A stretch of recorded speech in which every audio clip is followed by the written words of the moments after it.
So this law was given by Sir Isaac Newton in 17th century. So let's see what this law states.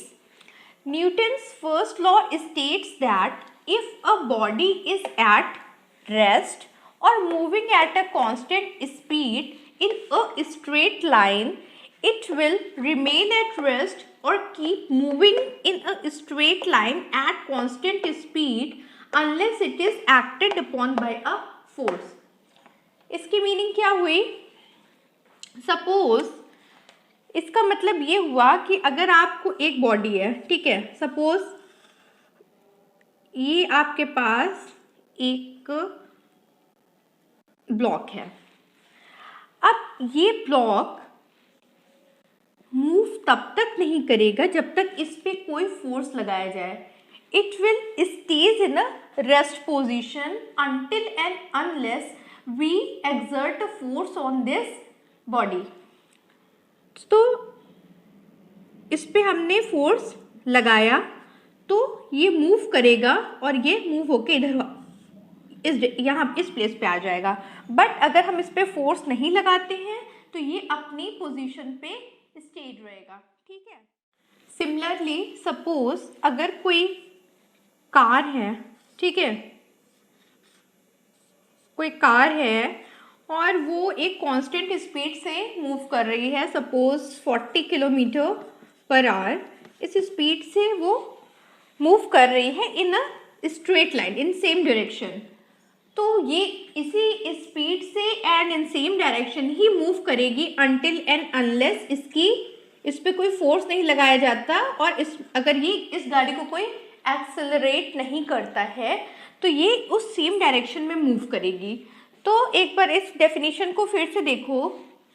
Newton's first law states that if a body is at rest और moving at a constant speed, अगर कोई body rest में है या फिर move कर रही है in moving condition, moving at a constant speed in a straight line, it will remain at rest. अगर वो रेस्ट में है तो वो रेस्ट पे ही रहेगी और अगर वो एक कांस्टेंट स्पीड से एक डायरेक्शन में मूव कर रही है तो वो एक कांस्टेंट स्पीड से उसी डायरेक्शन में मूव करती रहेगी अनटिल एंड अनलेस हम उस पर कोई फोर्स अप्लाई नहीं करते हैं. तो this is the first law of Newton and it is also called the Newton's law of inertia. Right. So Newton's first law is dependent on two conditions. First condition, when object is at rest. In that condition, when object is at rest, in that condition, velocity will be 0 and acceleration will also be 0. And second condition, object is in motion with constant velocity. In this case, velocity v is not equal to 0 but acceleration is equal to 0. So the object will keep moving in a straight line at constant speed. Right. Now we have a numerical is a block with a mass of 20 gram. A block of 20 gram moves at a constant velocity on a rough horizontal surface at a constant velocity. If there is an external force of 2 Newton acts on the block, determine the magnitude of the friction force experienced by the block. Right? And you have 4 options. 0 इसका answer क्या होगा? 0.3 Newton और 1.4 Newton, 2 newton और 3.6 newton. We have 4 options. Right. तो अब इस question में 2 things are given. Known क्या है? Mass of block is 20 gram and external force which is applied to the box is 2 newton. Right. मतलब ये एक आपका ब्लॉक है, ठीक है. इस पे ये एक सरफेस पे रफ हॉरिजॉन्टल सरफेस पे है. इस पे जो एफ एक्सटर्नल अप्लाई हो रहा है, एफ एक्सटर्नल, उसकी वैल्यू है आपकी 2 न्यूटन। एफ एक्सटर्नल है 2 न्यूटन एंड ये एक कांस्टेंट वेलोसिटी से मूव कर रहा है from left to right. And question क्या है कि इस पे जो फ्रिक्शन फोर्स तो ऑपोजिट डायरेक्शन में मूव, जिस डायरेक्शन ब्लॉक मूव हो रहा है उसके ऑपोजिट डायरेक्शन में फ्रिक्शन फोर्स एक्ट करेगा, F fric, right. So determine the magnitude of the friction force experienced by the block. अब Newton's first law of motion इस पे आप अप्लाई करो। ये ब्लॉक है, ये एक रफ हॉरिजॉन्टल सरफेस पे एक कांस्टेंट वेलोसिटी से मूव कर रहा है। Means constant velocity means what? The acceleration on the block is 0। अब इस पे एक्सटर्नल फोर्स हमने कितना अप्लाई किया? 2 न्यूटन। तो अब आपको बताना है कि फ्रिक्शन की वैल्यू इस पे क्या लग रही है, फ्रिक्शन की वैल्यू क्या है। तो on applying the first law of Newton's law for sigma net force on the block should be 0 और net force क्या हुआ? F external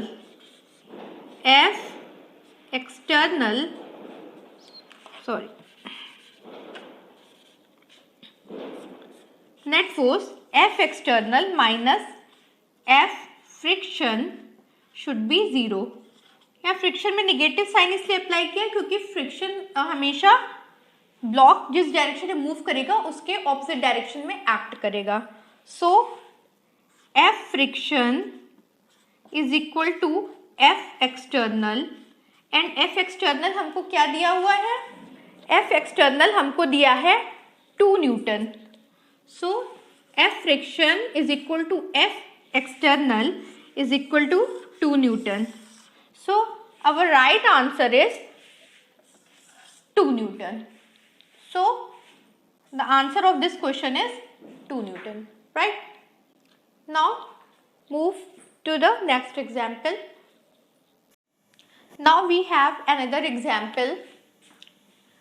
A smooth inclined plane with the length of 0.6 meter and height of 0.4 meter, right?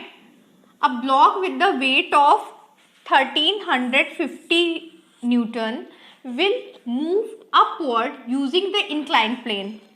Determine the magnitude of force need to move the block. Your options are 100 Newton, 300 Newton, 600 Newton और 900 Newton. तो इस question में हमको क्या दिया है? Smooth inclined plane with the length of 0.6 metre and height of 0.4 meter. मतलब ये एक इंक्लाइंड प्लेन है जिसमें लेंथ है 0.6 metre and height is 0.4 meter. Here hypotenuse is 0.6 metre and perpendicular is 0.4 meter, right? 0.6 meter. So a block with the weight of 1350 Newton. ये एक block है जिसका वेट है 1350 Newton will move upward using, इसको हमें इस inclined plane पे upward move करना है। तो हमें क्या वांटेड क्या है कि जो मैग्नीट्यूड है, जो फोर्स जो अप्लाई करना है वो कितना फोर्स अप्लाई करें कि ये ब्लॉक ऊपर की ओर मूव हो सके। तो वेट दिया है 1350 न्यूटन, 1350 न्यूटन, ये तो इसका वेट है W। अब इस इंक्लाइंड प्लेन पे वेट के 2 कंपोनेंट्स होंगे, एक होगा हॉरिजॉन्टल कंपोनेंट एंड एक होगा वर्टिकल कंपोनेंट। तो ये सरफेस के अलोंग जो कंपोनेंट होगा horizontal that is WX and जो वर्टिकल कंपोनेंट होगा दैट इज WY। अब WX एंड WY की वैल्यू कैसे निकलेगी?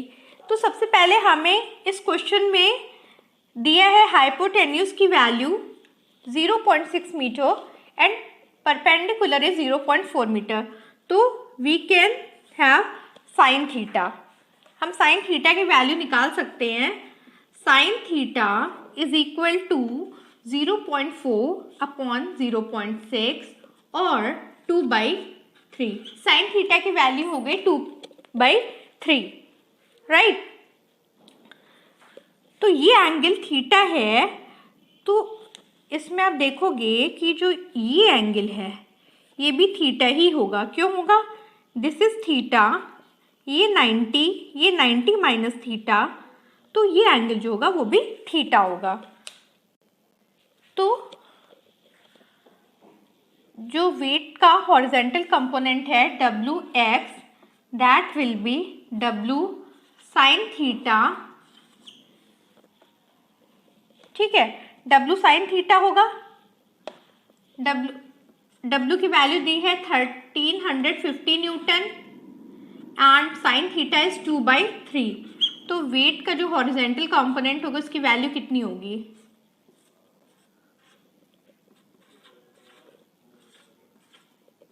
न्यूटन। तो Wx जो वेट का हॉरिजॉन्टल कंपोनेंट है उसकी वैल्यू आ रही है हमारी 900 न्यूटन। तो क्वेश्चन में क्या पूछा है? Determine the magnitude of force needed to move the block. तो जो इसका Wx जो फोर्स है उसकी वैल्यू आपकी आई 900 न्यूटन। तो जो हमें मिनिमम फोर्स अप्लाई करना पड़ेगा जिससे कि ब्लॉक एक अपवर्ड डायरेक्शन में कांस्टेंट वेलोसिटी से मूव करे, उसकी वैल्यू कितनी होगी? Sigma F is equal to 0 और F external minus Wx will be 0 और F external is equal to Wx and Wx की वैल्यू क्या दी हुई है? Wx की वैल्यू यहाँ पे हमें दी है 900, so F external is equal to 900 Newton. So our answer will be 900 Newton. So this is our answer of this question, right? So these numericals are based on Newton's first law, right? So now we will conclude our topic, and in the next video we will discuss about Newton's second law. Till then, thank you. All the best.